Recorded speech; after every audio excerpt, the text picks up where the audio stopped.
Hello, everyone, and welcome to Beginnings, the show that asks, where do creative people come from? My name is Andy. I'm the host of the show and a writer and performer based in Los Angeles, California. I'm very excited. I just got my computer back.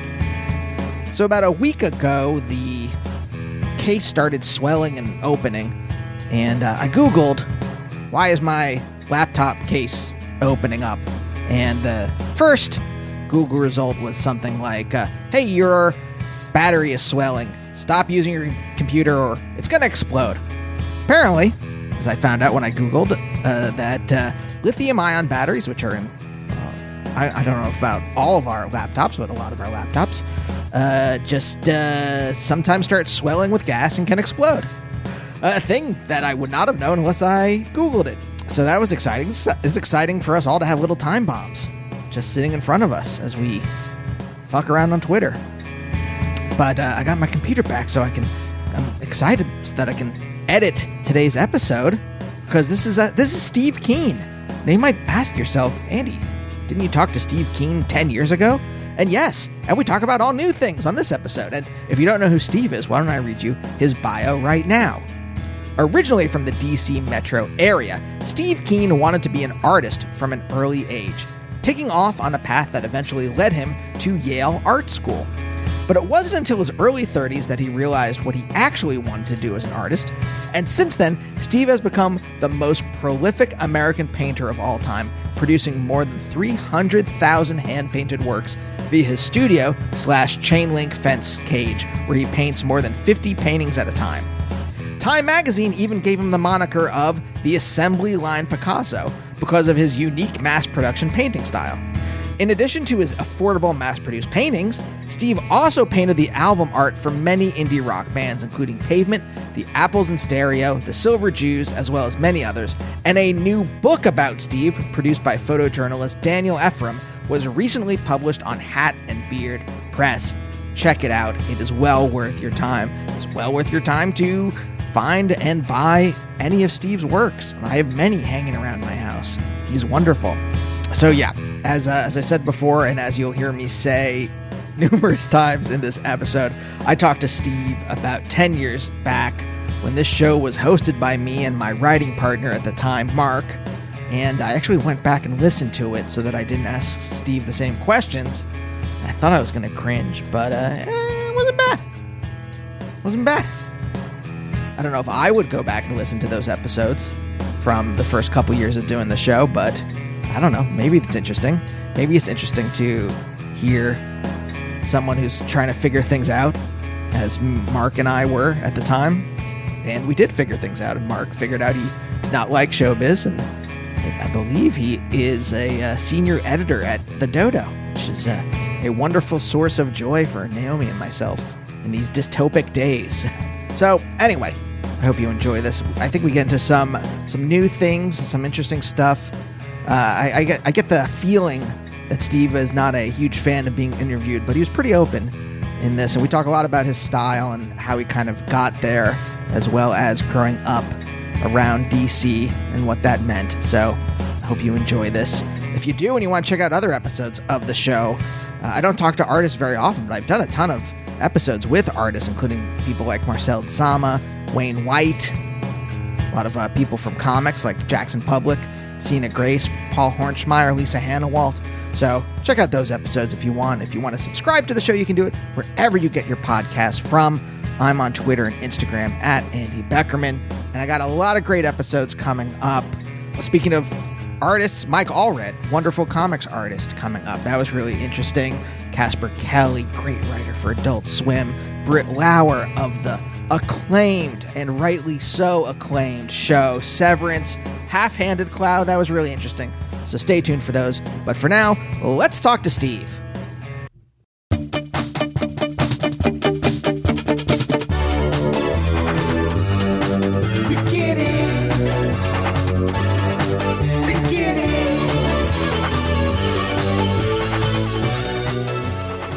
Remember, I don't know how you would, but 10 years ago, my writing partner and I went to your studio in Greenpoint. We lived in Greenpoint too, to interview you on this show. it was 10 years ago. That's why I'm like, I don't know why you would remember that. I think I might. It was two people. Two people is unusual. Normally it's one person. Right. Right. Because I went back and I listened to it last night because I was like, oh, we probably talked about some of these same things. I want to make sure I don't like retread over the same questions you've been asked before. And also, I have never listened to an old episode before of this show because I don't want to hear I don't know. Do you ever go back to like old works of yours? I see stuff and all I see are the flaws, I'm proud of what I do, but if I think about it, then I freeze kind of. Yeah. Yes. That's the exact same thing. Although I like going back to things sometimes to see how far I've progressed. That like, oh, I am better now than I was then, or maybe, I don't know. My brain might be broken at this point. I'm not sure.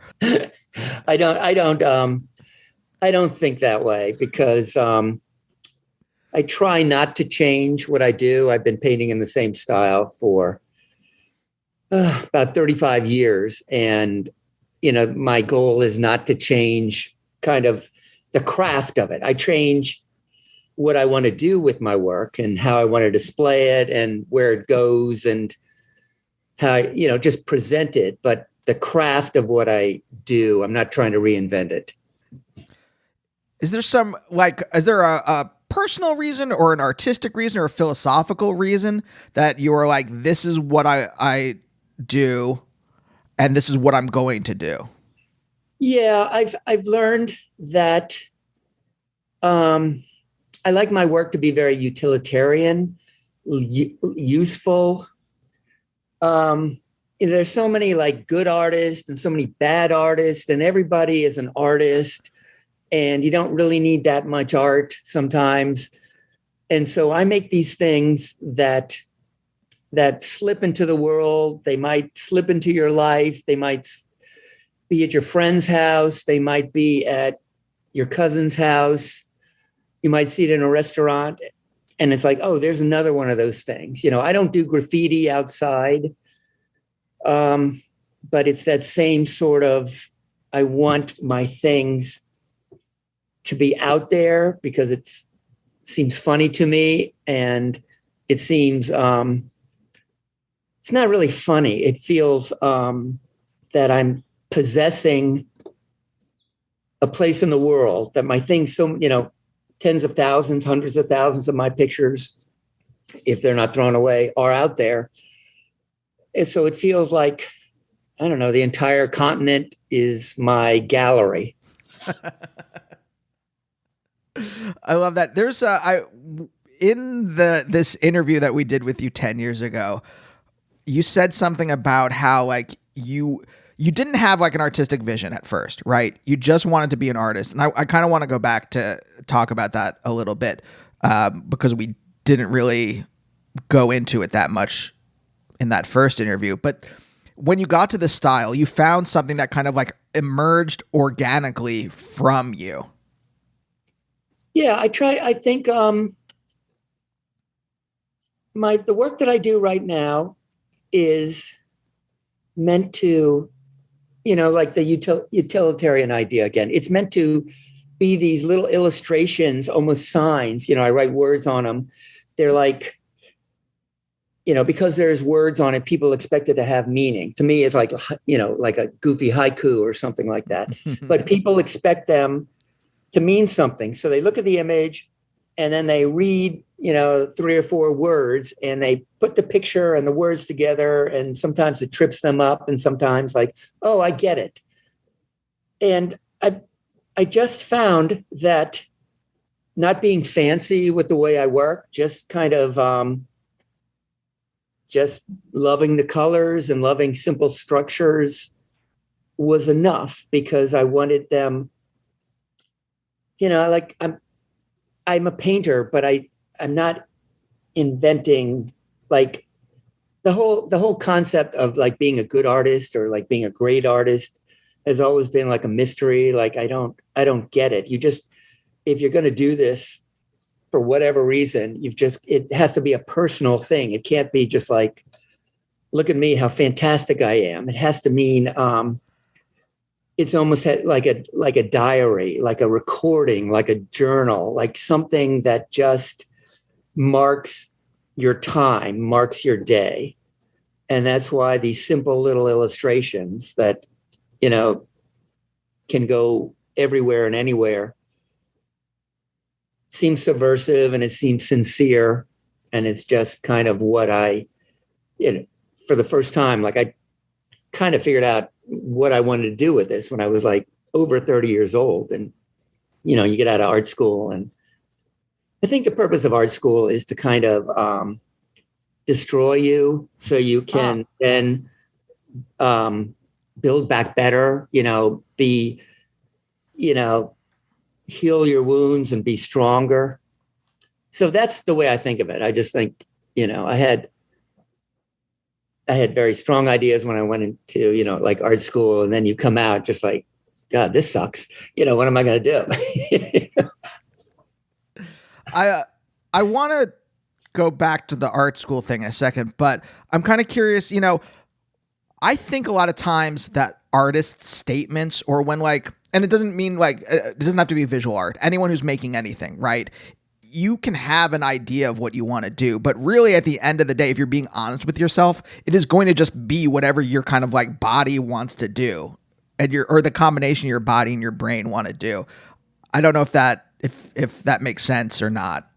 Yeah, it's just your natural tendencies. Mine, I love, I'm working on, like 120 paintings this past 2 days, and I'm surrounded by 80 feet, 4 feet by 80 feet worth of art. And I like to be surrounded by it. I don't like, it would drive me crazy if I had to make one perfect picture. I make, 120, okay, things.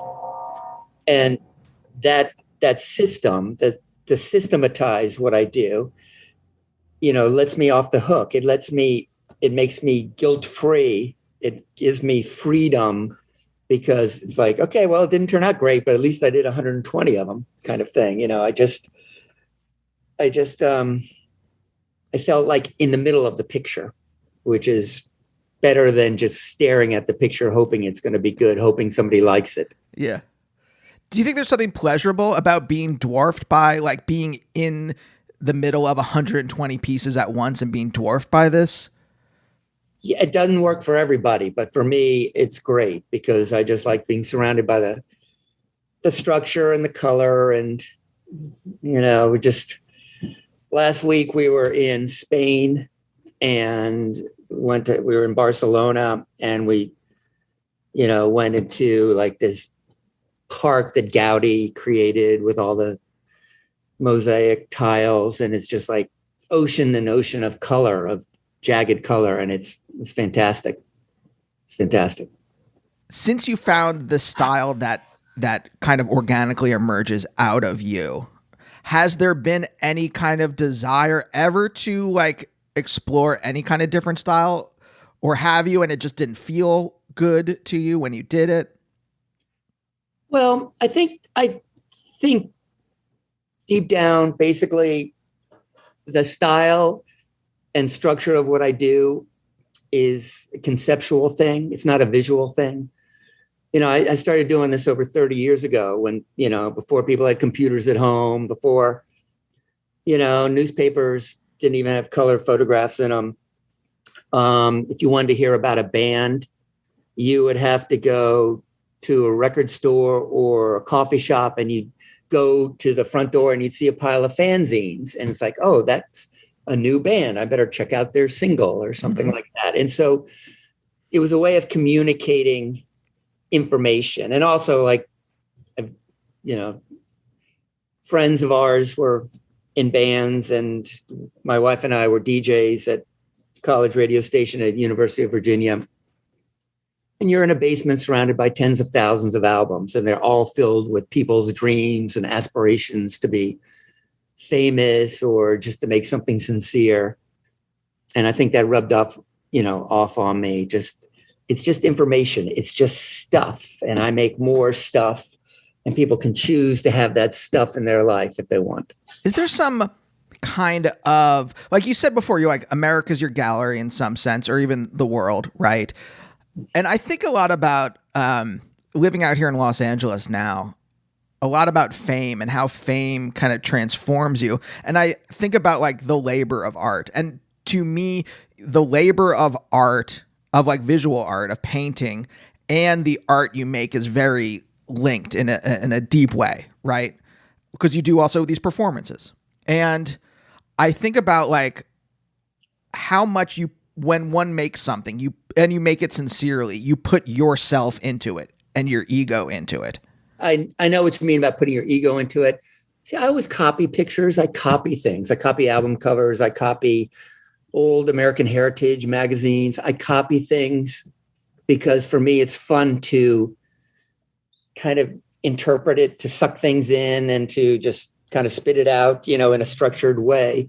And it's also kind of, I think it's kind of makes me comfortable because I'm not like doing dramatic self-portraits and things like that. They're just copies of things. And through that copying, I'm showing myself. I'm acting out a role or something. So it's not overly personal. The personality about it is, my hand going through it. It's not supposed to be,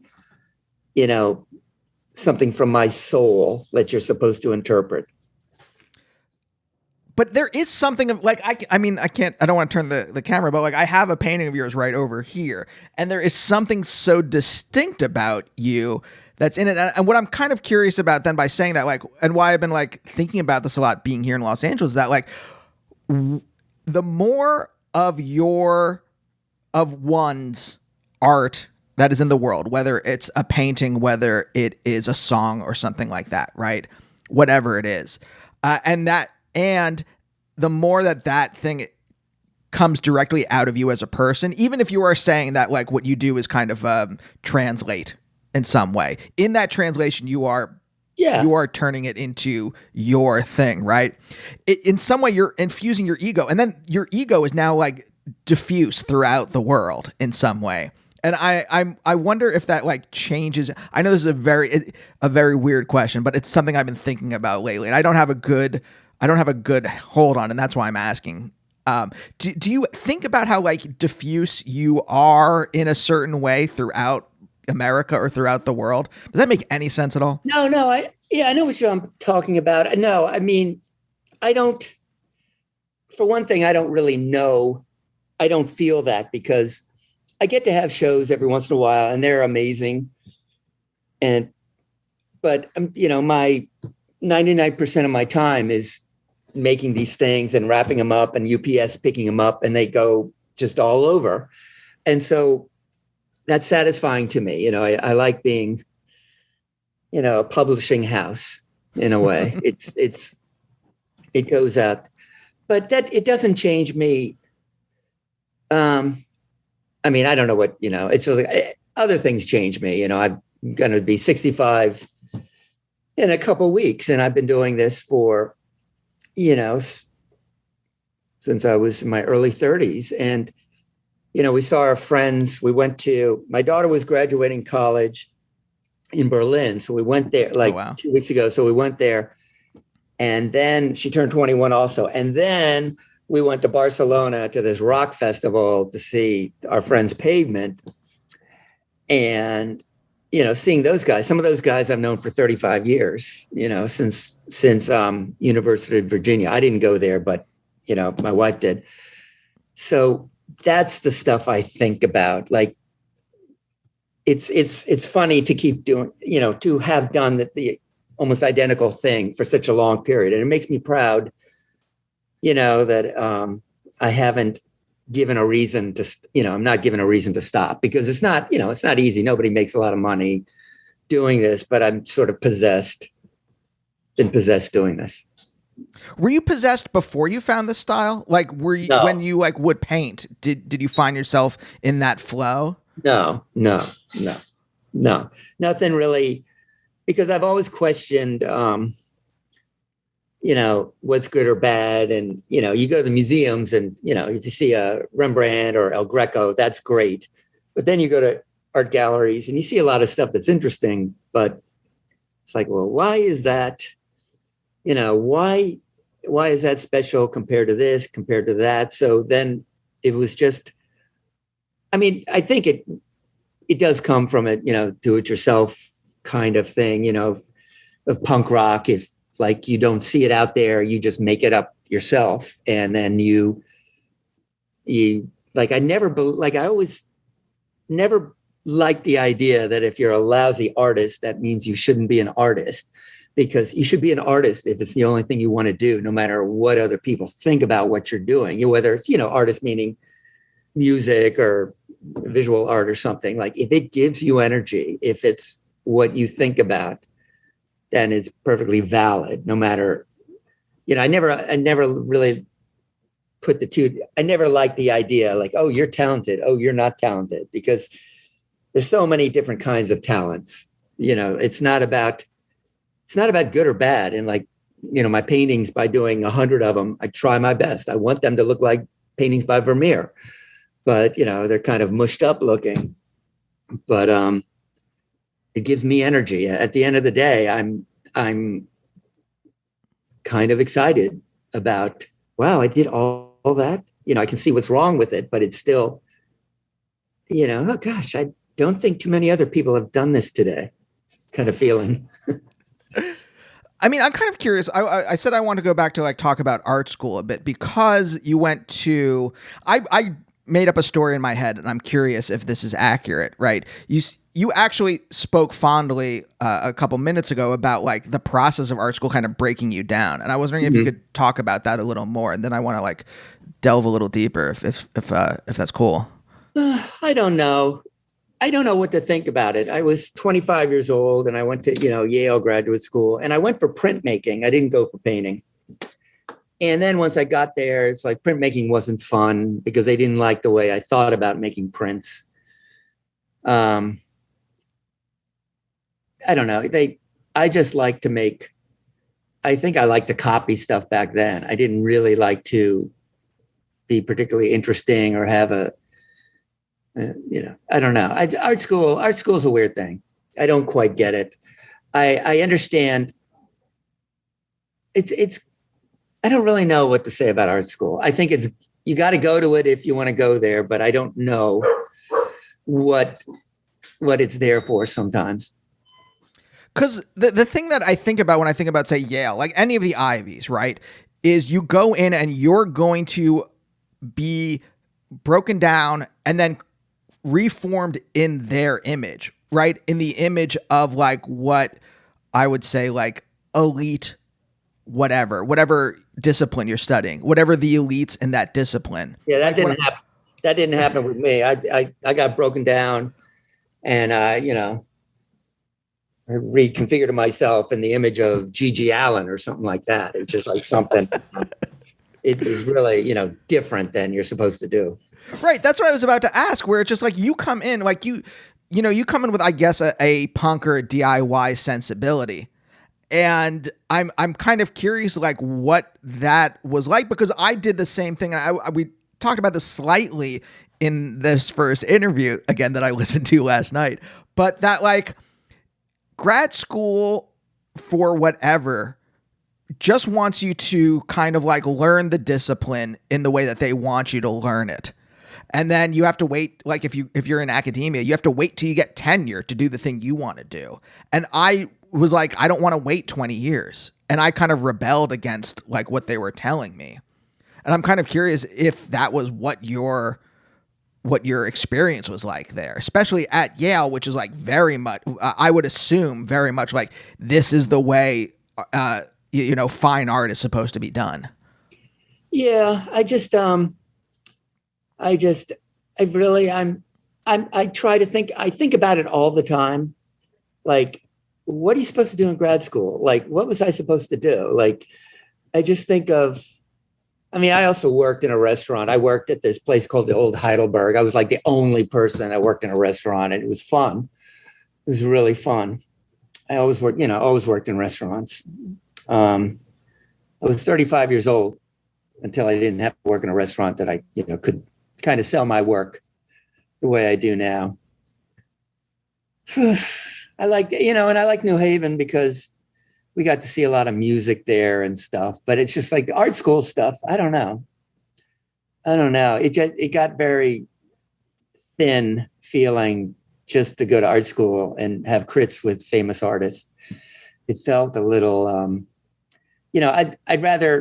I wish it had been like art school, like, 150 years ago, where you learn anatomy or something, like treat it more like a science instead of a career philosophy.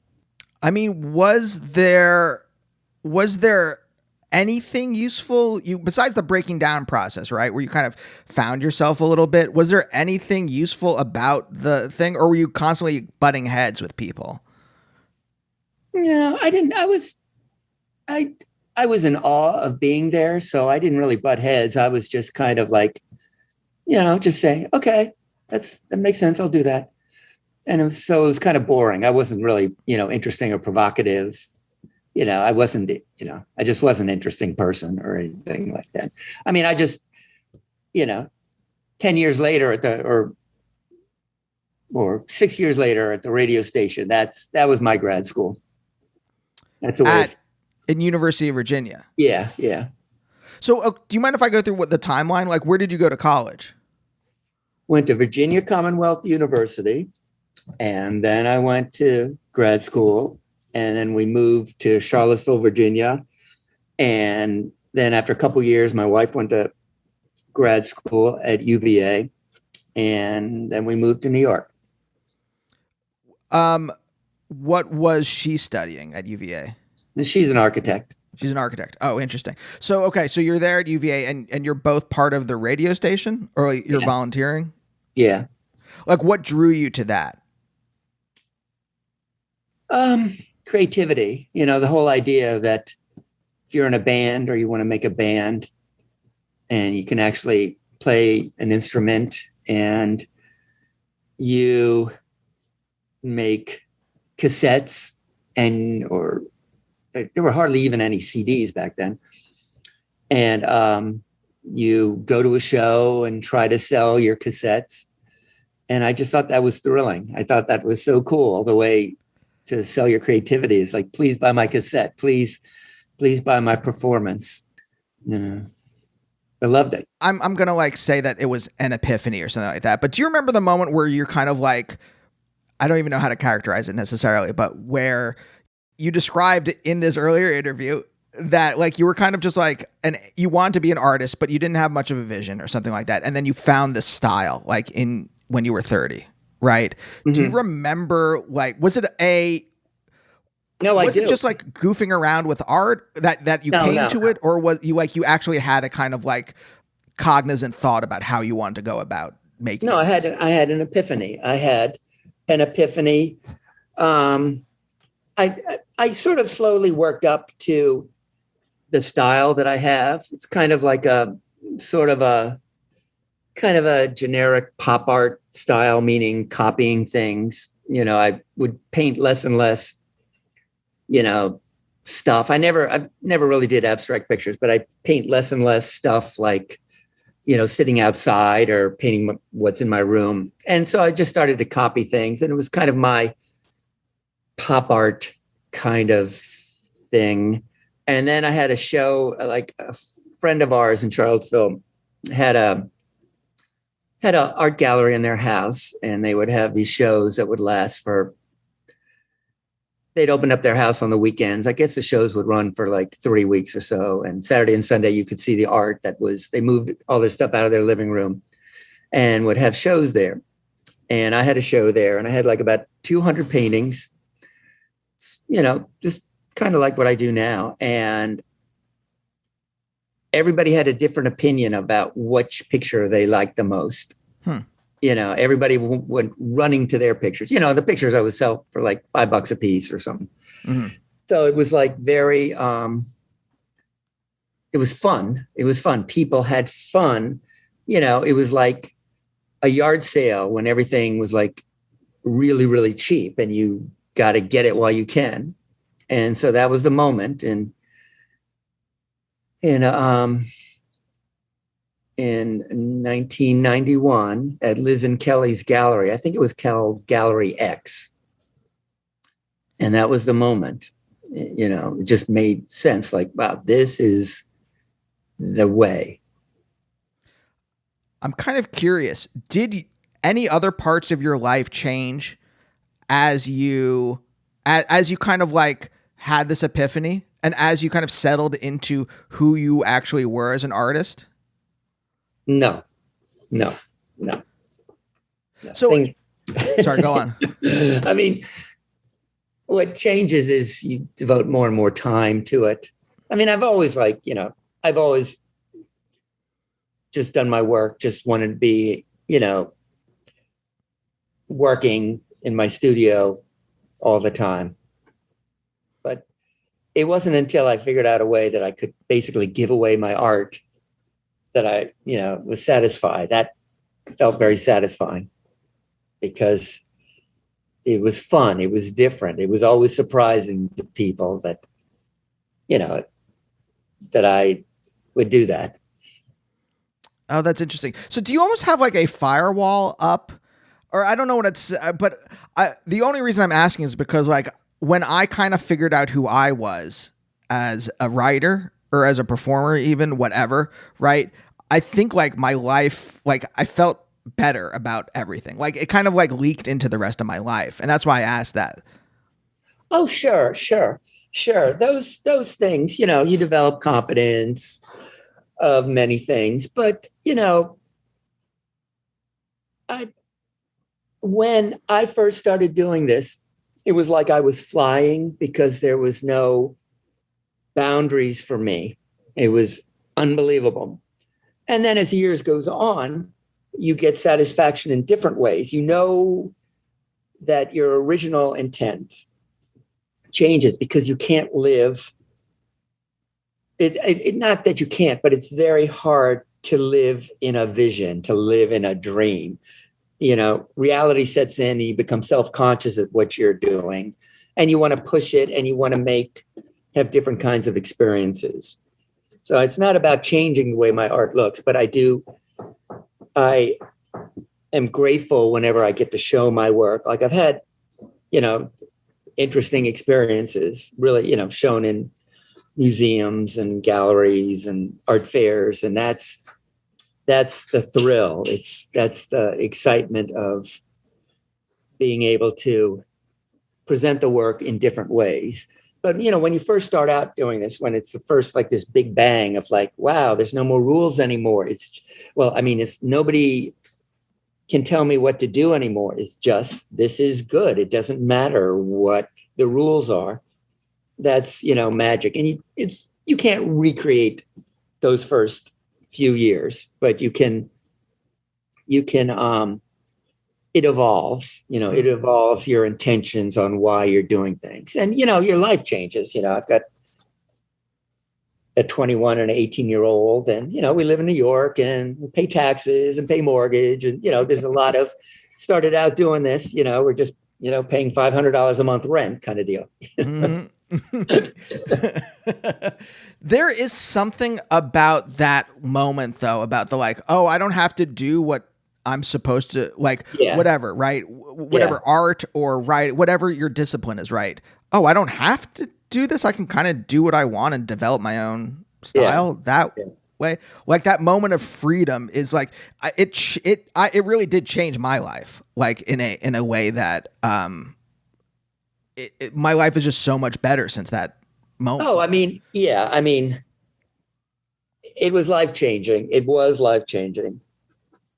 And I'm, because I've done this, I'm more, this is just a time in my life where I'm very much kind of a little bit looking, there's a lot of stuff that makes everything seem kind of, like I'm supposed to look back, like, Dan from making this book and other things, other kind of articles and a lot of interviews and things like that. So I'm looking in the rearview mirror a lot lately And that kind of gets in. I don't like it. It kind of gets in the way sometimes. Yeah, I was going to say, because when we talked to you last time, you didn't seem like you were someone who liked to look back. You seemed like someone, you're like, either you're very present, either you're painting, and I assume you're like very present in the flow in those moments, or you're like, well, what's the next thing? What's the next thing? What's the next thing? Yeah.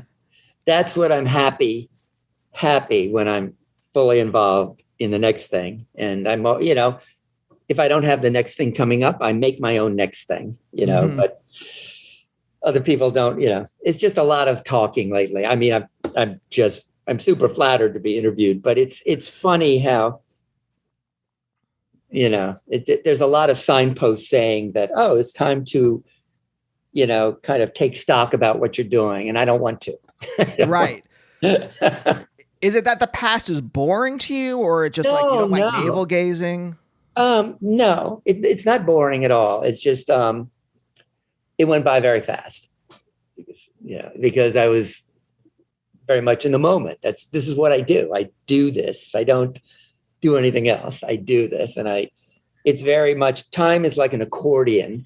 It's like when the accordion can be spread out, it seems very long and wide, and then you squish it and it's not very many difference. And there's also, like, I remember in Boy Scouts, there's this thing, we hiked over a series of months, like every weekend, the whole C&O Canal.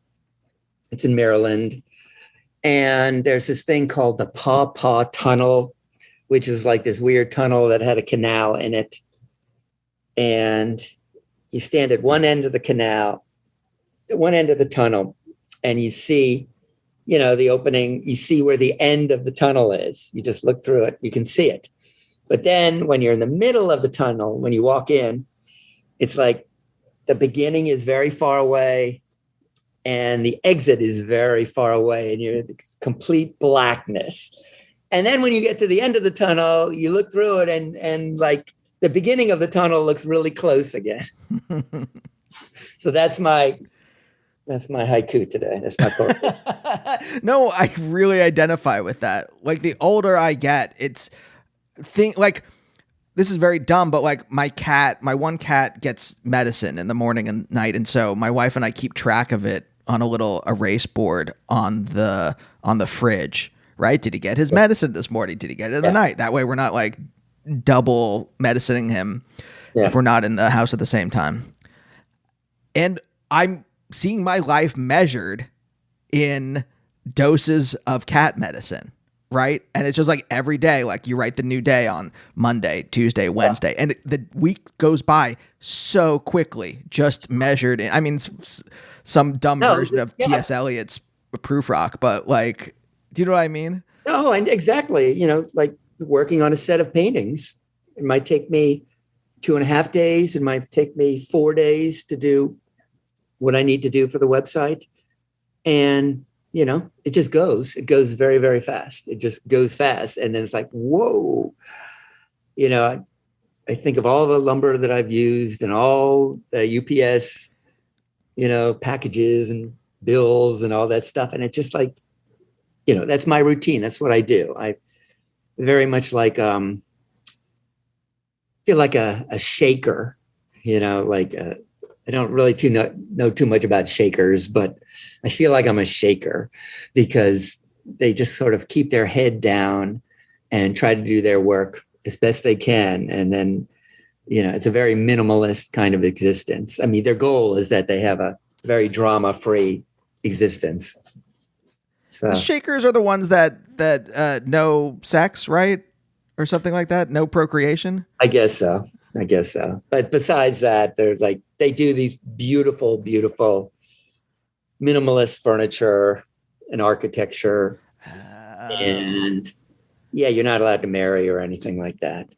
Really super inspiring. Very minimalist life. Uh-huh.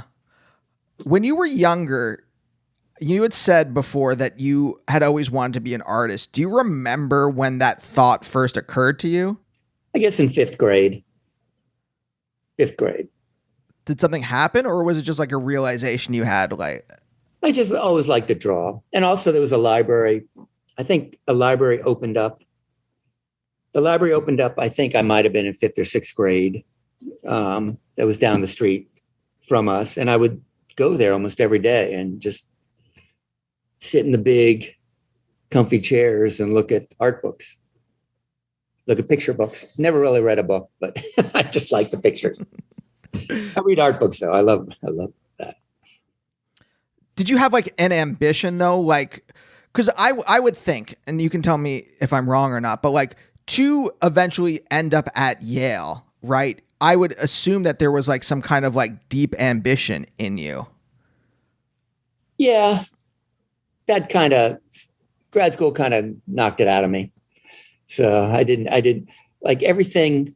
It just really meant it meant that you had to find a good reason to make art every day, a very personal reason. And it had nothing to do with money or whether people were going to like it or not. I mean, it'd be great if people liked it and you could make a lot of money from it. But if you're really going to spend your life doing these kind of things, it had to be something that just gives you energy. And that often has nothing to do with whether it's a good idea for a job. Yeah. Well, I would think that like at Yale, like getting a first taste of like the fine art world, which very much is, it seems to me, at least as an outsider, run by money and run by reputation and run by, almost just like it's a place for like wealthy people to park money that they don't know what else to do with. I guess it seemed I don't know. I wasn't inspired. I just wasn't that inspired by it. It seemed like everybody was making art. I don't know. It seemed like everybody was unhappy. It's like, oh, I'm unhappy because nobody's buying my picture, or I'm unhappy because the teacher didn't like my picture. Just didn't seem fun. And then you see like kids making music, and driving around and trying to do shows in people's basements or garages. And that seemed like art. Yeah. Okay. So when your wife is at grad school and you're at the radio station, that's where you meet Steve Malkmus and Dave Berman, right? Yeah. Bob Nastanovich. And yeah. And are they making music at that time? Like, are you inspired by like what they're doing? They were about to make music. I was inspired by their personalities. Like I didn't really know their music that they were making at the time. I mean, it was just, they were making little cassettes that they share among 6 people. They were like, the cool UVA students. I wasn't a student. So I was like, this weird dude with his wife at the radio station. And no, it's just like the power of their personalities was they just seemed like they knew what was going on in there. But and they weren't, it wasn't that they were cool, they just were interesting.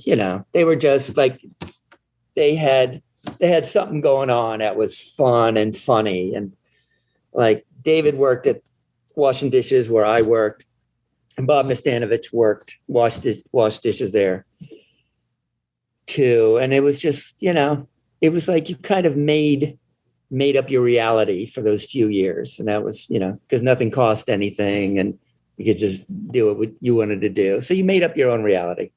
It was fun. Well, what do you mean by that? Like, what was the reality that you made? Creativity and buying used records and cheap food. And go to yard sales. When you live in a college town, you work in a restaurant, and your day off, you go to yard sales or junk stores, and you buy secondhand records, and you go out to eat, and then you go out to hear music. It was great. It's perfect. Was this period of your life, and you're also discovering, you have that art show where you had those 200 pieces, right? Yeah. Like, what is this like in contrast with your life before, right? Like, what do you find in this period that was missing before, perhaps?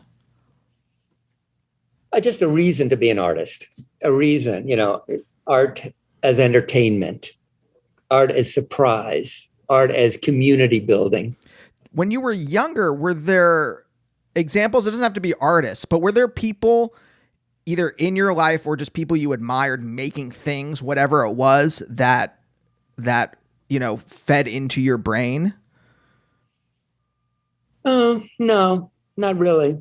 Not really. I don't know.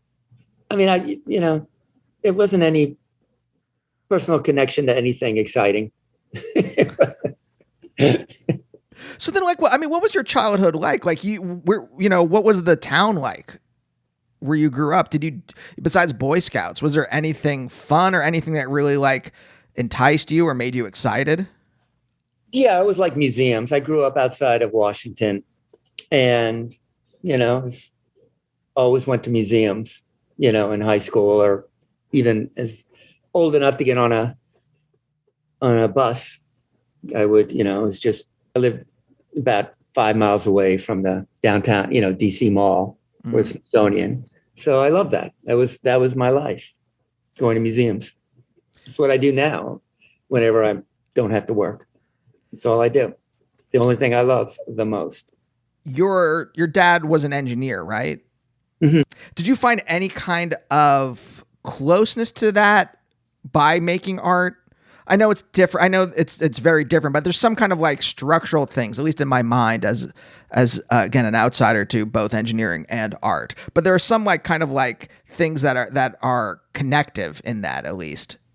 Well, in terms of like my mom and dad, what is connected to them about what I do is my dad was an amateur Civil War historian, and he was, incredibly knowledgeable. He spent decades and decades and decades metal detecting, going to historic sites, on private property where you could find stuff.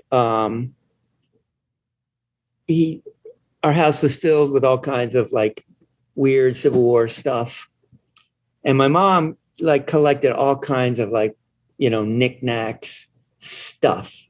Like my parents liked to buy little collectible stuff. It gave them a lot of pleasure. And in some ways, I think what I do is with the way I work, I think right now, I've reached a point where I've made enough things that, I see on eBay, people selling my work, that I've made a category of American collectibles. Like I have created enough stuff that people collect my knickknacks. They collect my stuff. And it's always been in my mind. I was always fascinated at my parents' love of all this stuff. It was nice. I mean, it didn't look like Sanford and Son in the house. They just, it looked nice, but it was just stuff that my parents liked to buy, to collect. It all had kind of historical significance. It wasn't fancy or expensive. It was just historic stuff. And I feel I've reached that point. I feel that I make things that people will collect. And I love like outsider artists. There's I guess this artist that influenced me maybe the most in this way is a guy named Alchemius.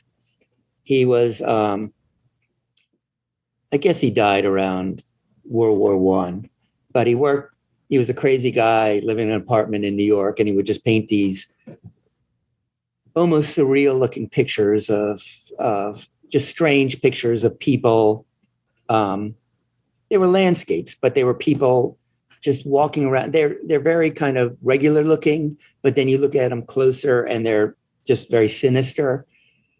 And he was kind of, and he was considered a crazy outsider artist, but Marcel Duchamp thought he was a genius. I think it was kind of like a a little bit of a joke, a little bit of a spoof that Duchamp kind of praised him as a genius American artist. Kind of, maybe the joke was on Alchemius, but maybe it wasn't. But he was kind of became like this darling of avant-garde society 100 years ago in America. And they're harder to find, but you could, up until about 20 years ago, you could find his pictures in like a junk antique store for, $800 or so, when he was like, has kind of a historical significance. So those kind of things I play around with in my mind.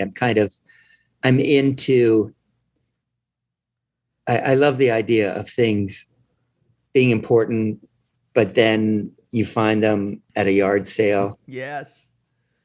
Yeah, I love that.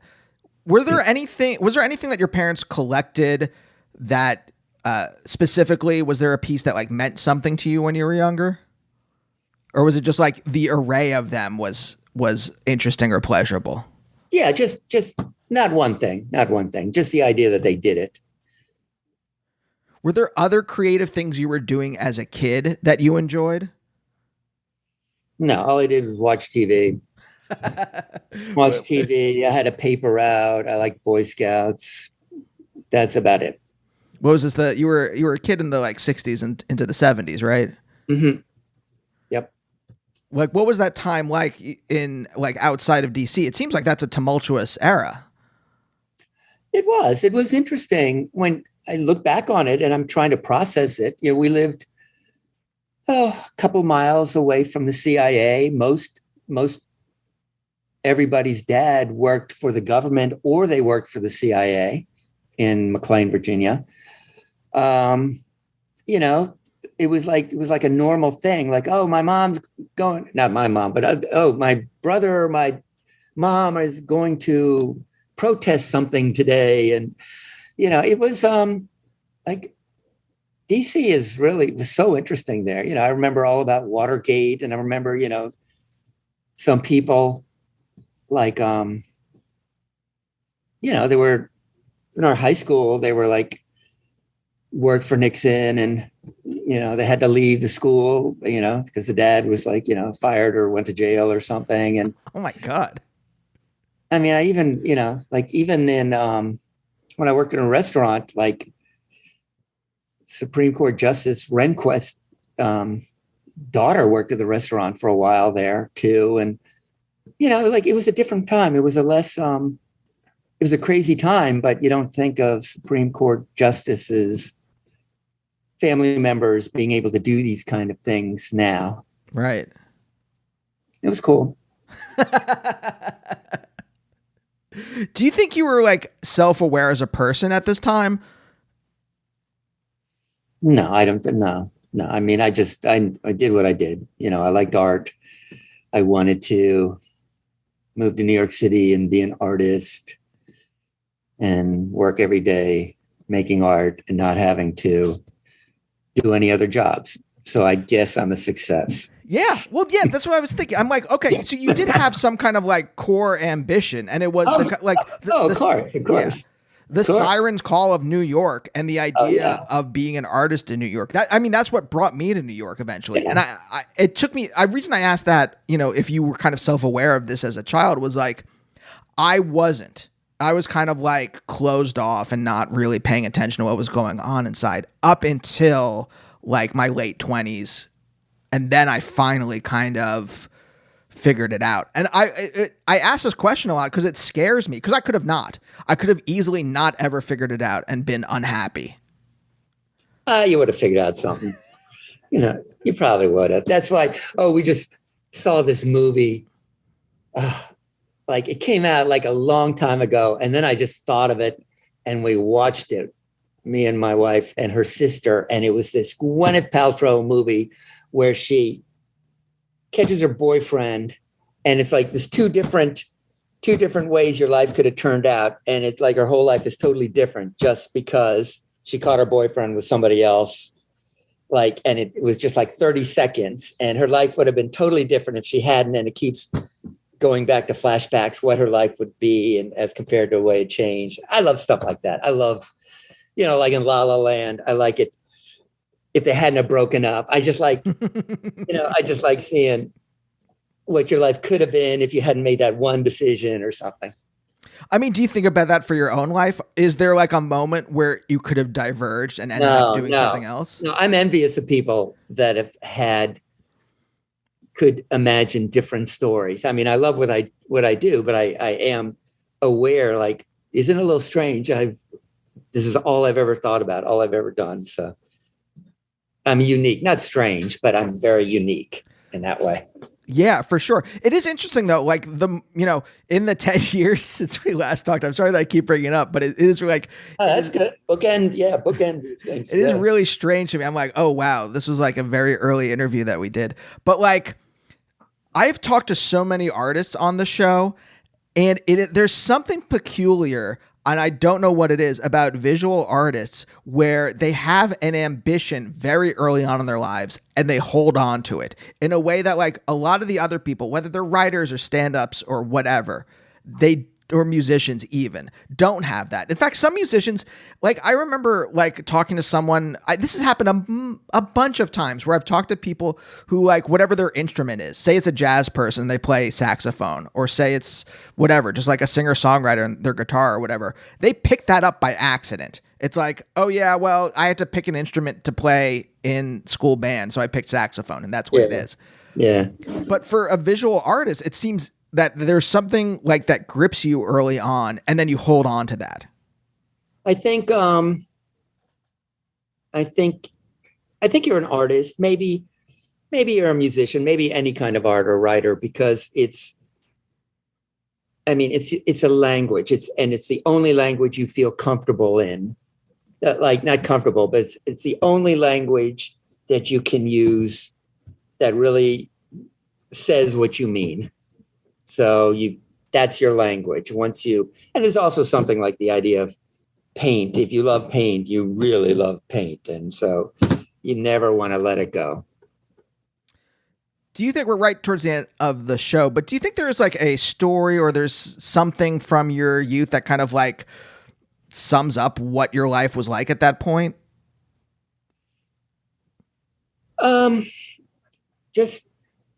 I just think, I had a great childhood because I was in museums, like, 2-3 times a month. I went to museums constantly, and it really, that's what I cared about. I mean, I liked music, but I wasn't really into music till I was, college age. I mean, I didn't really see music or anything when I was younger. I didn't really even listen to rock music till I was 18. I listened to classical music, not because I was supposed to or anything. I just kind of was into it. I mean, I listened to rock music when I was 10, and that was like, I think that was 67, because it was like Buffalo Springfield and Tommy James and the Shondells. And then I didn't really listen to rock music till I started working in restaurants, and you had the radio on in the kitchen. And then I went straight to hell from there. It was like, just loved it. And then in some way, like it kind of like dovetails together when you're working or volunteering at the radio station, right? In some way, all this stuff kind of like comes together. And this is like so reductive, but I wonder if it is like these kind of things coming together that gives you the space for that epiphany. I don't know. I mean, I know it was a stretch. I thought I'd try it anyway. I don't know. I don't know. I'm looking it's a little bit too much looking back right now. Right. Yeah, I know. It's a good question. It's a great question. But yeah, I think music is my art form of choice as being a fan, not painters, but musicians are my artists I can be fans of musicians. I can't be fans of artists. Somehow it's like, oh, another artist. Uh-huh. You know, I totally identify with that. There's no competition. And when I'm a fan of a musician, I'm not competing with them. I'm not trying, like, they're not trying to get movies made or write for TV or whatever. Yeah, right? it's like there's a purity of worship for I can worship a musician, but I can't worship another artist. Yes. Unless it's Van Gogh or something, Right. Well, it's so totally removed from where you are. Yeah, I get it. Yeah. I get it. Steve, thanks again for joining me on the show. Your art has been an inspiration to me for decades now, and I really appreciate you talking to me again. Well, we'll do it 10 years from now. Yeah, let's make a promise. Every 10 years, we'll check in and see where we are. Oh dear. All right. Well, thank you so much. Okay. Thank you very much. And we'll see you next time. Bye. Bye, oh, bye, oh, bye, oh, bye, oh, bye, oh, bye, oh, bye, oh, bye, oh, bye, oh, bye.